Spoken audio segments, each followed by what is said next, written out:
for the weekend.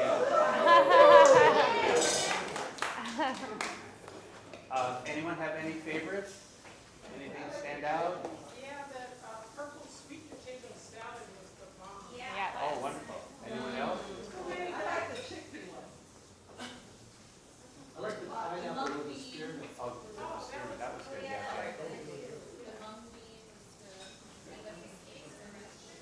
Yeah. Ooh. Well, there's only one opinion that matters. It's Vigil.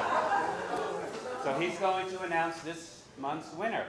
So this month's winner, Vegetable Slaw. This is, everybody's in the line. Magenta! It's like a magenta colored dish as well. I have no idea, did you make this? I did.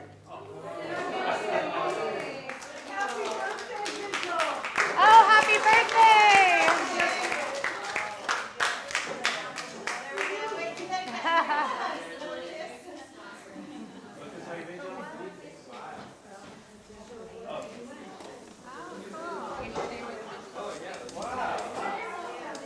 Yum, good job.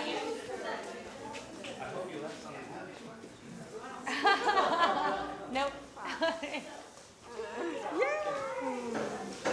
So this month's presenter is Hollan Hawaii Hamid. Yes. And I first met Hollan, I don't know, 6 or 7, 8 years ago at the Coconut Festival in Kapa'a. And every year they have a tent, 2 days of cooking demonstrations with coconut. And I was hired to video all the demonstrations. And Hollan, the one year that I was there with her, she made coconut macaroons, which I've mimicked many times, attempted to create, and they were delicious. Yes. So Hollan used to own the Cafe Coco, and Surfrider, we had our monthly meeting there, second Tuesday of the month, and so I ate there every second Tuesday for about 5 years. Yes, you did. We all did. So Yeah. they used to have a nice meeting space, and we had 10 people there every month, and it was very gracious of you. That's very gracious of you guys too Oh, for the yeah. business. Yes. So thank you. Now they're up in one of the Mexican restaurants. So a little bit about Hollan. She's been a vegan for 13 years, been teaching people about plant-based foods for the reason she is here. She went to culinary school 18 years ago and fell in love with cooking when she went vegan. Her experience in cooking comes from being a short order cook to having 3 kids. For my 3 kids. She further learned from owning Cafe Coco and Eat Healthy for 6.5 years, and recently with her great cookbook, which we bought one, Good Food Gratitude. She's on a mission to make plant-based effortless and teaching people how to love their food in a healthier form. So big round of applause for Hollan. Thank you so much.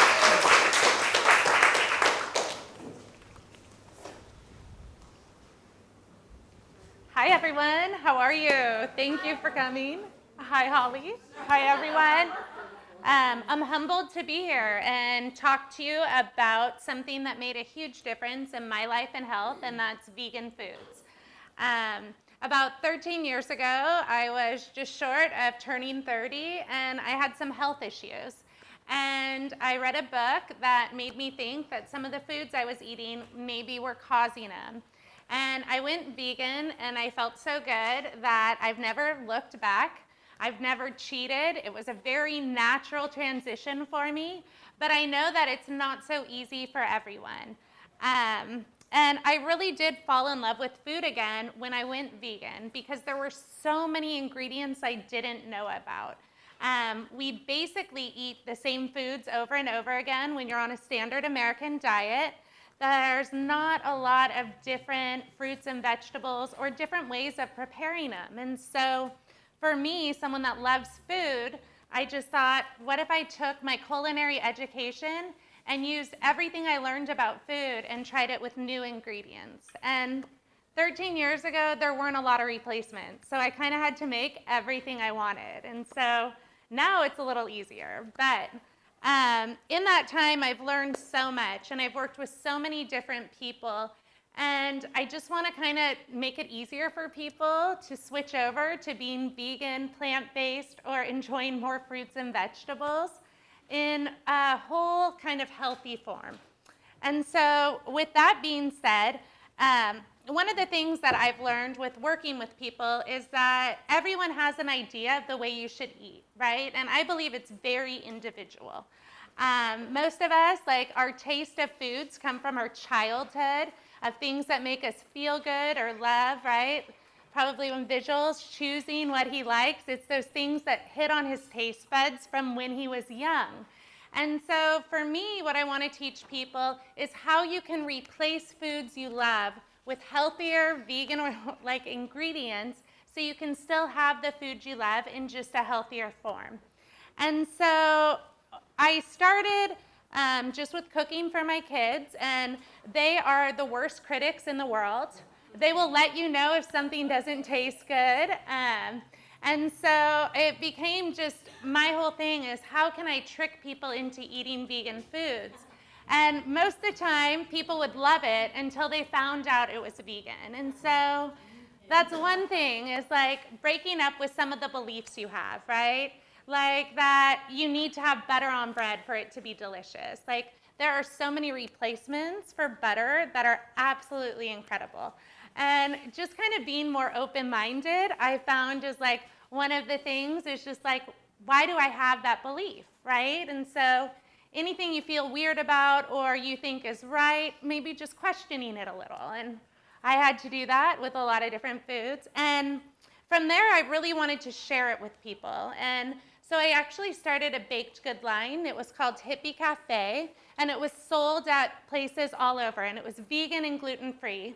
And I did banana bread, macaroons, chocolate chip cookies, I did donuts, and I just wanted to show people at that time that you could still enjoy foods and have them in a healthier form. And from there, pretty quickly, I knew I wanted to have a restaurant, and I bought Cafe Coco. And I was very humbled because when I bought it, it wasn't vegan. And people around me talked me into having it and keeping it with some meats and fish on the menu. And so I went to this really righteous vegan.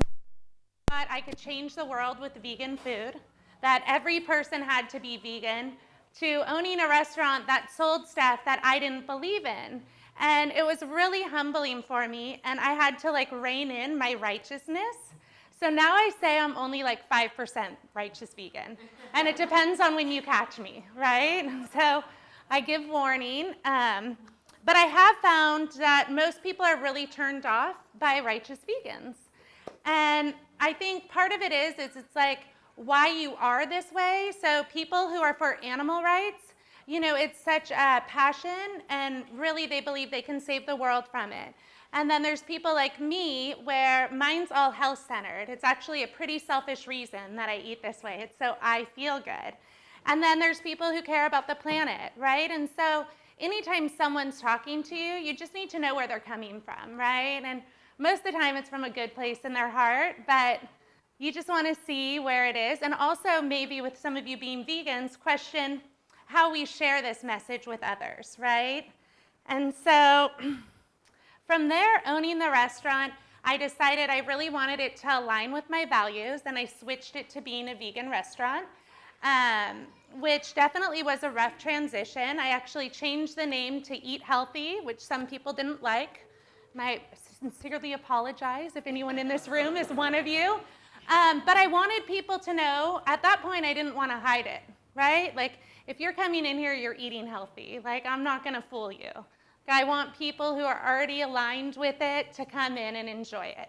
And so at that point, doing the restaurant after about 6.5 years, so many people would come and live with me, and they'd be like, oh, I could be plant-based if I had you in my life, right? Like, if I just followed him around and was like, oh, I do this vegan cream cheese or whatever it is. And so that's where writing a cookbook came. I really want to share it with people. Like, how do I get into people's kitchens without spreading myself too thin? And so for me, the cookbook is all different recipes that hit on my taste buds and things I love. And what I really want to teach others how to do is how to make them your own, right? And also how simple cooking can be. I think like a lot of us as professionals, we make it complicated so that we seem more important, right? Like if I tell you there's 22 ingredients in something, that it's going to kind of throw you for a loop and make you think that it's not easy to do. And so with the cookbook, I got everything down to the simplest form I could have it, right? And I actually get criticized for it a lot by people in terms of it's too simple. But I think that if you can show people the base of that you can really easily do this, and then you can add what spices hit your taste buds and make you feel, you know, at home or remind you of childhood or whatever emotional thing comes up with food, then you're going to be more likely to stick to it. Does that make sense? All right. So one thing I did right away was like I created a replacement guide. And I kind of want to start to take some questions to see things that you guys have issues with instead of me just talking. But there's certain things that I noticed, like people would switch to almond milk and they'd be like, oh, I hate almond milk, right? And back then we had like soy or almond milk. Now there's so many different like variations. But for me, it's like, what milk do you actually like? Like if you like non-fat milk, then I'm going to say buy a shelf-stable almond milk. You're going to love it. It's going to be watered. But if you love 2% milk, how do I get you to buy a refrigerated almond milk and try that so that it has the same mouthfeel? Because really, that's what we need to do is trick your taste buds to knowing that it's still enjoying foods and that you get to have this like really incredible relationship with food still.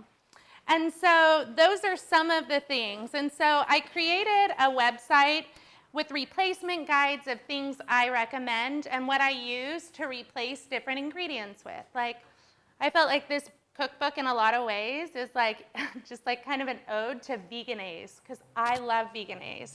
But I loved mayonnaise before, right? So there's, you know, different things. And if you don't love veganese, right? Like we want to make these recipes with what you love. And so with that being said, does anyone have any questions or any recipes they'd want to know how I would kind of change them or swap them out? Anyone? Turkey. Yes. Maybe substitute for fish sauce? So for fish sauce, I would do a combo of soy sauce with a little seaweed and probably a vegan hoisin sauce. And I think it would come up with like a very similar flavor. And you can experiment with if you like it fishier, like using kombu and having it sit in water really creates that. Yes, good question for my sister and my husband, who both like creamer in their coffee, not low fat or. Yes. And none of the substitutes have that body. I mean, do they need to mix it with agar or something to get that? The viscosity of it.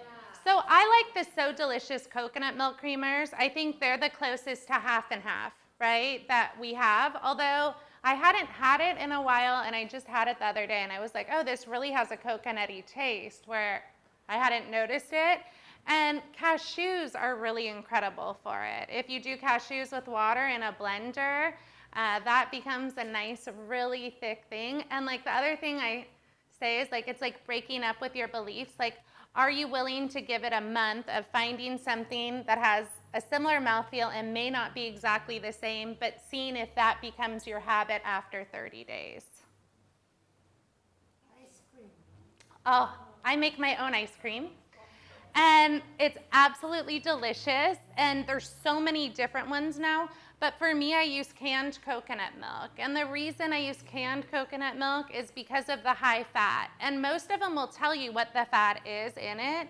I think I use one that has like 20% fat, so it is so thick. And what I do is just in a Vitamix, like I would take coconut milk, I would do sugar, maple syrup, whatever sweetener you love, right? And I would blend that. And like if I wanted mango ice cream, which is the recipe that I have in the book, I would do 1.5 cups of mango in it. If I wanted chocolate ice cream, I would do cacao in it. And so just starting with that as a mix. And then you want to use an ice cream maker, because ice cream makers actually add in air into it, and that's why you get that. It doesn't allow ice crystals to form, so that's why it's so creamy. And most people buy them and have them at garage sales or on Craigslist because people don't use them. It's kind of one of those ones that you definitely can get. But that's what I would do. I use peppermint if I want to make a mint chip with chocolate chips. So that's it. Any other ones? So creme brulee, I would do a very similar thing. And so for me, I would do coconut milk, right? Because creme brulee is going to be made with a full fat, not even half and half, a full fat whipping cream. And so you want to get it as close to that. So I would do almost like a haupia, and then I would do the sanding sugar on top. And so you want to follow recipes. Instead of going with vegan recipes, I think it's so incredible to take the recipe that you loved and just change ingredients that aren't vegan into vegan ones, and it will come closer. You had one? Okay, well, this may be possible. Malt balls. Something I haven't had in 50 years. Oh, a malt ball? I would feel like they do have vegan malt balls now, just so you know. Really? Yeah, I had them when I was in Bend. They had them in the, I don't know if I was at Whole Foods, but a market. There was someone making them in bulk. But so malt itself is actually vegan. It's made out of barley. That's where you get the flavor. Malt, I think we get malt syrup and stuff like that. It doesn't taste like malt. No, but so I would create a malt ball from it. And so like I'll show you what I do today. And so I would do that, and then I would dip it in chocolate, because most of the time they put non-fat milk powder either in the ball or in the chocolate. And so I'll show you like trick ways I do, but I would make just a little ball. I would bake it so it gets crunchy, and that comes from the barley. Like I would mix maple syrup with barley flour or malt flour. I would get it until it was in a place that I could get it into a ball. I'd bake it in the oven, and then I would dip it in melted chocolate. I'm really fun as a house guest, just so you guys know. I can't stop cooking most of the time. And things like I loved, right, from my childhood. Like, I loved chili. And so, for me, my chili was always just of beans. But I use Daiya cheese on top. Like, you can either take tofu or you can take cashews and make a sour cream just in the blender. Having chopped onions on top. Like, all of those condiments you love, like, not giving those up, right? Like, sometimes I do liquid smoke with carrots and I boil them as a healthier hot dog thing. But the truth is once you have ketchup, mustard, and relish, and onions, it doesn't matter what the hot dog is. It's about the condiments and the sauces, right? So, and with my kids, I wanted my kids to really not feel like they were missing out or that their mom was too granola. Like I wanted to be a cooler hippie and not just a hippie. And I didn't want them to like be made fun of because of how I ate. And so that's where a lot of it came from, was like, how can my kids have lasagna and me feel good about serving it to them, right? But them feel like they're having lasagna. And so for me, like, you know, a vegetarian lasagna would be ricotta cheese, right, with mozzarella, spinach, onions. Like, I think of kind of the Stouffer's, like, typical one. And so for me, like, I take tofu and I just crumble it by hand. I make a cashew cheese that I pour over the top. I season it. I don't measure anything. Test any seasoning is just to put your finger on it. And if you taste salt, you're going to taste salt in your dish. And so just getting it to that point and then doing onion, spinach, using either gluten-free noodles or regular noodles along with tomato sauce. And most people, if I brought it somewhere, would think that it's just a vegetarian lasagna. If I really want to trick them, you know, then we can add some of the meat substitutes they have, of either ground beef or doing like sausage or whatever it is. So that's kind of my way of being plant-based effortlessly. Like, there's going to be 20 million diets that people tell you to follow. And you have to kind of decide why you want to follow it, what it is. Is it your health? Is it the plight of animals? Is it for the environment, right? And for me, like, I love all of those things at this point. I'm just like vegan for life. And so it's getting clear on those things and then making sure, you know, food's such a personal thing, and we shouldn't lose like our love of flavor or our love of our favorite foods just because we change our ingredients. And so that's kind of where I'm at. And so I would love to show you, I call this my cookie dough cleanse cheat ball. And I used to do tons of cleanses, not so much anymore, but I always missed having sweet things. And I have said that my next book's going to be called The Lazy Vegan, and you'll kind of see why. Because this is just like what I do. So I was going to do two different ones, so people who don't like chocolate. And so for me, I start with a fat, right? All cookies start with fat. For me, it's going to be peanut butter or almond butter.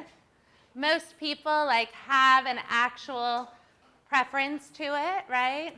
For me, I say whichever one you like, eat. I'm not going to tell you what you should eat, but you can start with the base of it. You can also use coconut butter, kind of any fat, right? And so I stick it in.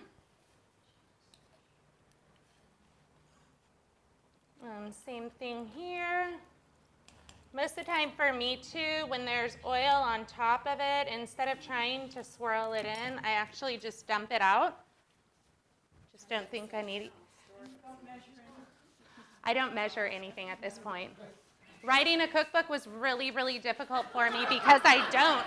I had to have someone taking notes all the time, right? And like we'd do this and then we'd take it out. And there's pluses and minuses to it because like if I make something incredible, I wish I would have made a recipe because it's hard to recreate it. But I just don't do it. So I would do maple syrup, right? And so for me, it's just to get it kind of moving. And this is what's going to sweeten it and what's going to make it stick. And so I just mix those two together. And it doesn't have to be perfect by any means, right? And these ones, I'm going to add a little cocoa powder too, because I'm doing a peanut butter chocolate. And so this will come up with like a nice little paste.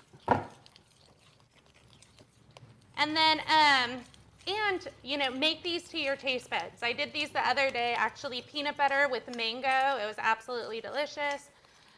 Sky's the limit, and you can do anything. I give you permission to change any of my recipes. You do not have to write me to tell me how it's better your way, but I give you permission nonetheless. And so I have rolled oats. In the recipe I gave you, it's almond flour because when I wrote this and I was doing it, I cared really about having high protein and low carb. Since changed. Don't hold me to any of my theories on food because I'm ever evolving. And I do oats now. And so I just pour oats over the top, just some oats, right? And if you want to bake these, just do like a sprinkle of baking soda, a little salt. And so we got both of these going. And these are looking really nice, totally looking like balls. I haven't checked to see the sweetness, but that's what I would do. Like, is that sweet enough? Does it like taste like a cookie? Because I think a lot of times we're given foods where people they haven't had a cookie in so long that they give you something and you're like, oh, that is not a cookie, right? Like if I'm gonna have something sweet, I want it to be sweet. And so that's pretty much it for this one. And I'm going to do chocolate chips in it. Because I love chocolate chips. These are one of my favorite brands. They don't have soy. They don't have gluten. They're very good for anyone who has any sort of an allergy. What is that brand? It's the Enjoy Life mini chocolate chips. And I do love theirs. And so if you do want to make these and you want to bake them, like I said, I do baking soda. And then I'd bake them at 350 for like 10 to 12 minutes.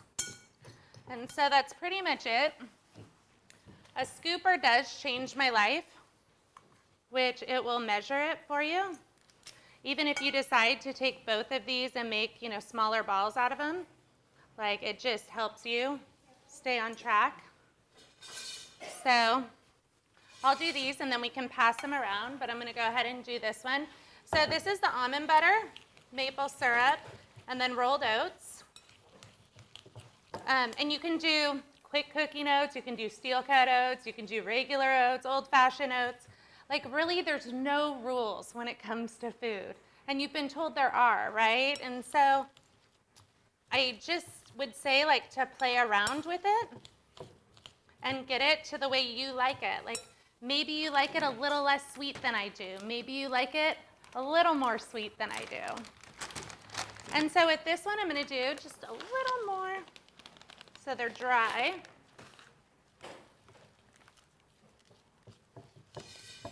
What are some issues people have with being plant-based or vegan? Where do you cheat? Anyone have questions on any of that? Or yeah. Digesting legumes or beans. Yeah. One thing you can do is actually cook the beans with a little bit of baking soda. And baking soda you want to be careful with because it can change the flavor of food. But baking soda neutralizes. I'm also like a big believer in like if beans don't work for you, don't eat them. Listen to your body. You don't need them to be vegan. Everyone's body's different, and like our DNA and what our ancestors did before either lends or takes away to what we can actually digest. So that would be part of it. Try it with different things like that. See if garbanzo beans work for you. But baking soda can take away where you won't have gas with beans, and it kills one of the enzymes that's in it. So these are looking pretty nice. So you kind of want everything to stick together. Always make sure you taste your food before you serve it. That's tasting delicious. And then goji berries for me. I'm a big fan. And just so you guys know, I got these at Costco and I got this at Costco for really reasonable prices. It would have been nice if they had them when I had the restaurant.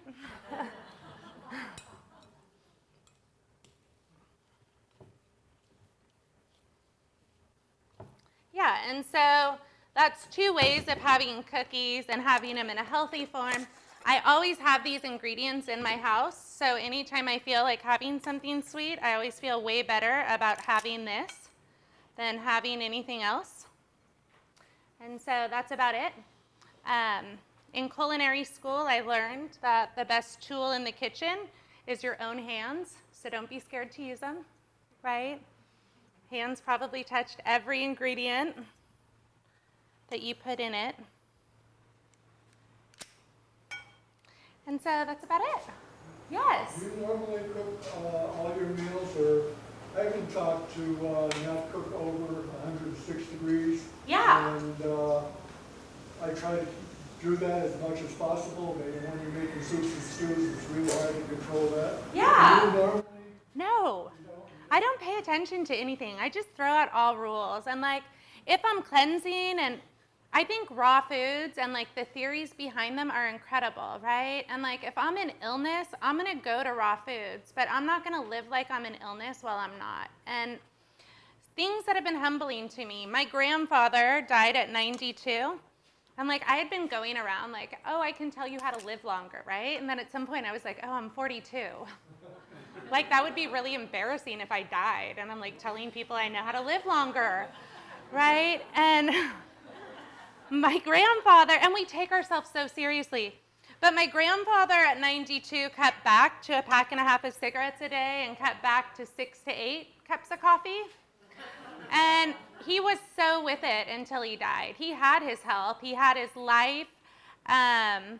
And so it was so humbling to me with everything I know about food. Like, I'd be telling him all this stuff. He'd be like, oh, I don't do that, right? And so I think it's like listening to your body. I don't soak my nuts, and like, that's such a faux pas to people, but I don't have the time for it, nor do I have the energy, and like, I don't know, like, I put everything into a Vitamix blender, and like, I'm gonna guess things are gonna happen that people aren't measuring, you know? And so I say, like, lighten up on all your beliefs and see how you feel. Like, make a cooked soup and eat it.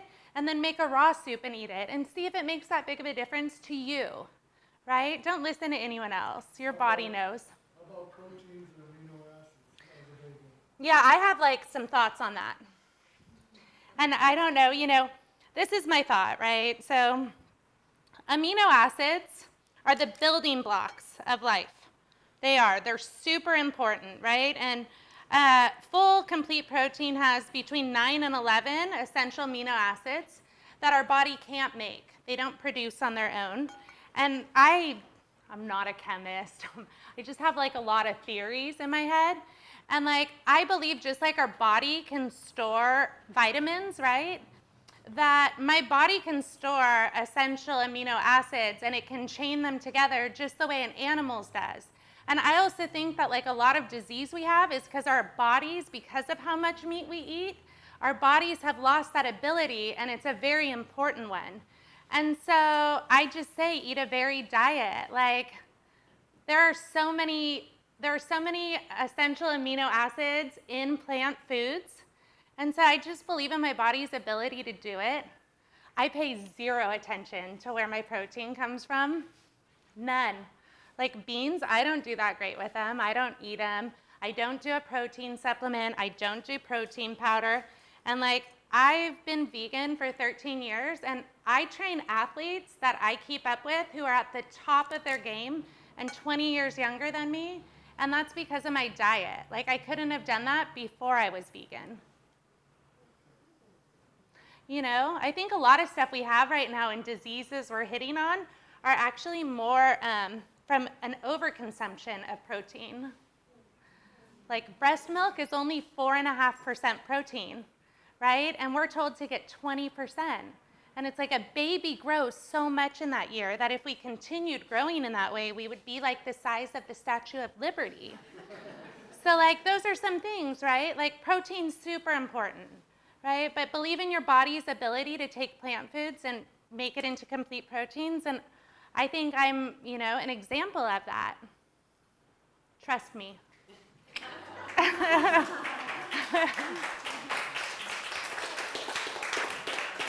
Any other questions that anyone Hollan, has? what do you think about the new meatless burgers and that? Oh, yeah. They're good. They're pretty yummy. They kind of freaked me out at first. Like, I was like, there's got to be something in here. And I've lightened up a lot on, like, the things I do. I think that we'll probably start to see people having issues with pea protein because it's not something that's natural. No one would eat that many peas, right?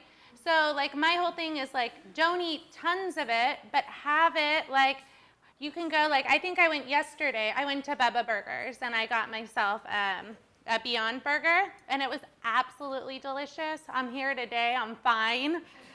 But, the thing is you don't want to eat too much of it, because what's happening now is vegan everything protein is made out of pea protein, and I would say just to pay attention, right? Like, our whole world is seasonal. Like, our bodies are supposed to be seasonal, and nothing's really supposed to be too concentrated for too long of a time. Like, for a long time, I didn't do fruit, I didn't do grains, and God, I felt horrible. But I was listening to everyone else, and it's interesting, I went to Italy, and being vegan in Italy, like, you eat pasta and you eat bread, and I felt like it was the missing link to my health at that time. But I also know that I have to treat it as something seasonal. Like, we would have even run out of barrels of wheat. So for me, everything, like, I eat tons of potatoes, not just sweet potatoes. I eat white ones, which, like, a lot of people have an issue with, but I eat them. But I make them seasonal. And I think, like, squashes, wheat, oats, all of those are longer seasons, right? So maybe I give myself a summer off. And so that's kind of my thing. Same thing with, like, fruit, where people say, it's so bad for you. I'm like, if we were on walkabout and, like, you smelled an orange tree, we would live under that orange tree and we would probably eat it until our body stored enough vitamin C for the whole next season where it wasn't, right? And I also believe, like, an apple a day, like, will actually bring the doctor to you, because there's nowhere where there's apple seasonal all year round. So like eat tons of apples for a season, right? And like it doesn't even have to be during apple season. It's just you knowing that you don't want to do anything and compound it. And those are like my thoughts on health. And they're subject to change, just so you know, as I evolve and learn new things. And if you're in disease, you want to eat different than you would if you're in health. You know, and a lot of people who are in health eat like they're in disease, right? And they're really starving themselves. And that's about it. Yeah, and I know you guys too, last month you talked about plastic, and I really care about our planet. I think it's kind of important for us. So I see so much waste and so much plastic, and you know, there's so many things we can look at and like we're dying, right? Like we're dying, or the planet's dying, or whatever it is. And I think it's about making better choices and not getting so caught in fear that like you try to do everything, because like we all have to live in society.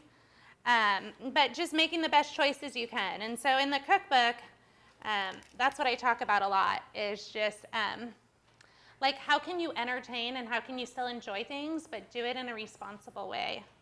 And what does that look like to you? And you know, for me, like when I entertain, I have like this box. It's kind of like my laundry basket underneath. But I go to secondhand stores and I buy plates, and I buy all sorts of different things that I have for parties and tablecloths, and I get them for very inexpensive, but I have them to pull out when I entertain. And then I don't have to run to Walmart. And I'm also not giving money to a store I don't believe in or into something I don't believe in. And so I think being prepared, like with entertaining or trying to be better environmentally or eating vegan, is the most important thing, right? Like what's in your cupboards. And if there's foods in your cupboards that you're going to cheat on, like throw them out. Get them out of there. If they're in there and it's a weak moment, you're going to eat them, right? Like if you have ice cream that says like break in case of emergency, like you'll eat it when there's not an emergency. Just those just in casers. And so that's about it. Does anyone have any other questions? Yeah.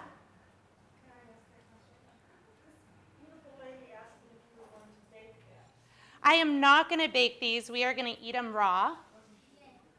But you can bake them if you want. But you add a little baking soda so that it lightens it a little. It's going to go ahead. And what's beautiful about oats with being gluten-free, I also put these in the blender all the time and make oat flour, is that you really don't need xanthan gum or anything because it's sticky and gooey enough that it sticks together. They don't really fall apart. It's kind of a miraculous food. And that's about it. Anything else? Do you know if there's a difference between the rolled oats? Some of them come and say they're gluten-free and some don't say. How do they get the gluten out of oats? Or So it literally is just a byproduct of it, but like for someone who has celiac disease, that's going to bug them. And so I always get the pronunciation of it wrong. Is it psilose? Is that a lot of wheat and oats are grown together. So they're next to each other and then they're processed in the same plant. So like oats that aren't gluten-free can go into the storage where wheat was before. It's also done on the same line. And for something to be gluten-free and really gluten-free, it's actually in a different facility where you won't have any cross-contamination. And so that's about it. So you can just get organic oats if you don't have like, I'm going to even say if you don't have celiac. Sound good? One more question. Yeah. We were kind of stumped on Thanksgiving as to how to make whipped cream. Yeah. And we just kind of finally said, okay, fine, we're just going to use heavy whipping cream and just whip it up. Yeah. What would be an alternative to that that would be more vegan? Are you ready for it? So you want to get a full fat coconut milk. It's that same thing, right? Where it has to be full fat, but it needs to be refrigerated, right? So people will grab it out of the cupboard, you have to kind of follow exactly, like I was saying, like follow something non-vegan in terms of directions. And so the way it worked out is that you put it in the fridge so it's cold, because whipping cream has to be cold. What happens is that you have fat cells, and you're literally whipping air into them. That's how it gets nice and done. But so I take canned coconut milk, I put it in the fridge, I open it up and pour all the water out of it, because then I just have fat left. And I whip it just like I would regular whipped cream. I add the sugar in when it just is starting to have soft peaks, and it's incredible. It doesn't store as long as regular whipped cream, but it will store for like 24 hours. Did anyone here have a vegan Thanksgiving? We tried. It was kind of half and half. Beautiful. Yeah. Do you guys substitute the turkey with anything, or do you just go all sides? Oh, did you like it? You love them. That's a love-hate thing with people. Either they love them or hate them. What did you have for Thanksgiving? So I do. It's funny, my mom passed away 17 years ago, and I think it's probably one of the reasons that I care so much about food and taking care of your own health and knowing your own body. And so Thanksgiving was like one of the rare ones that my mom cooked. There were 6 kids, so it was like more survival than I would say it was like a love of food that she put on the table. But Thanksgiving, so I recreate all of her recipes. So I do a rye stuffing.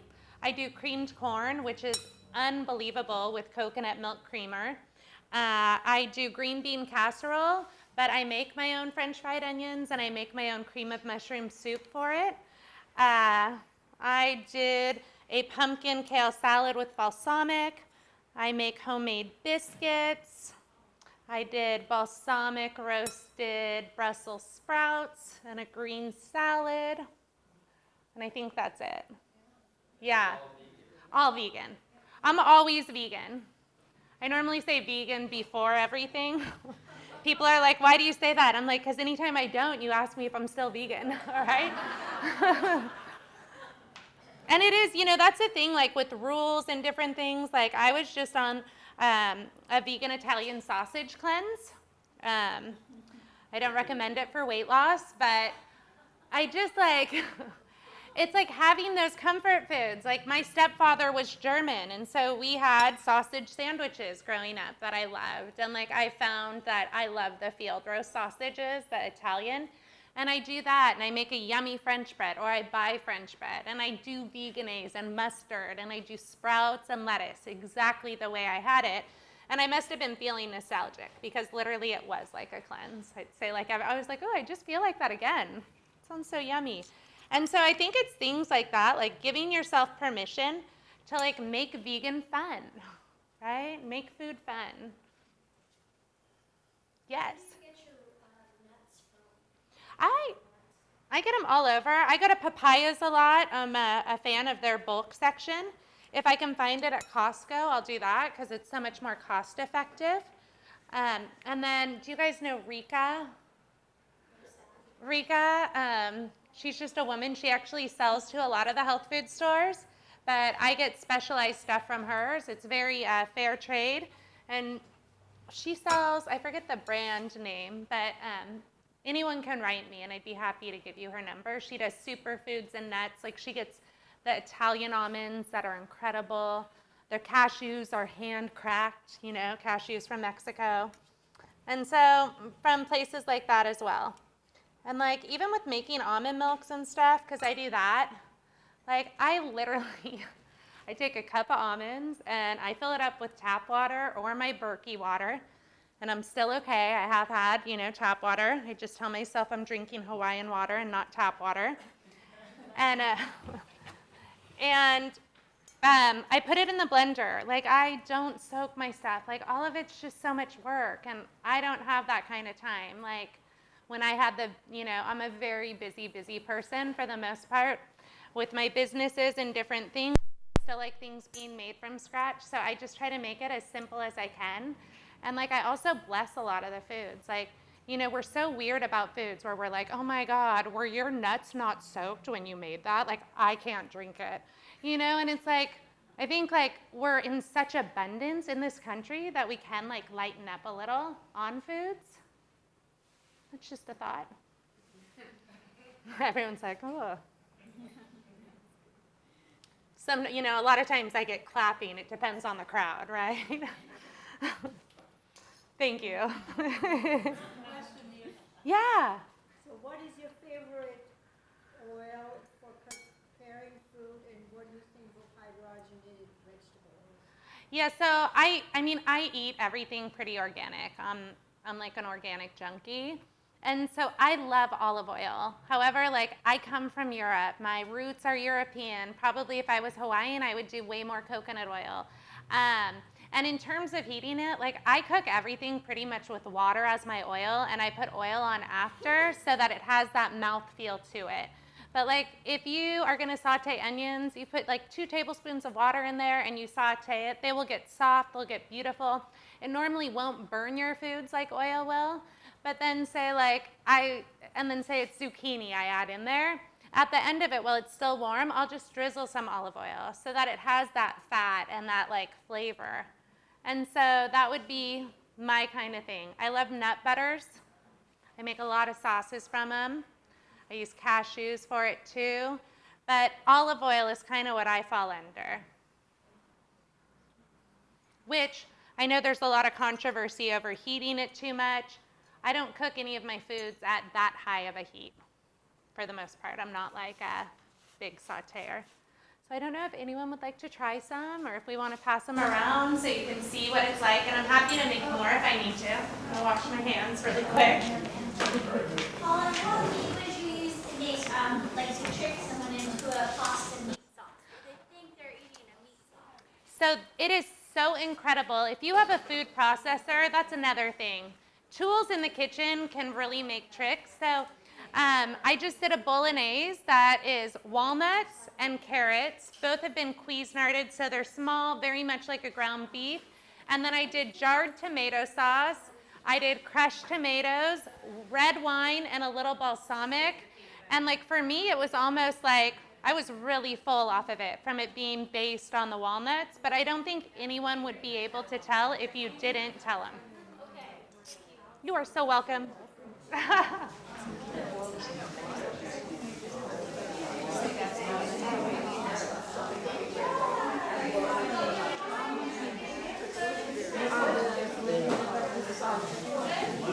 let's have a round of applause for Hollan.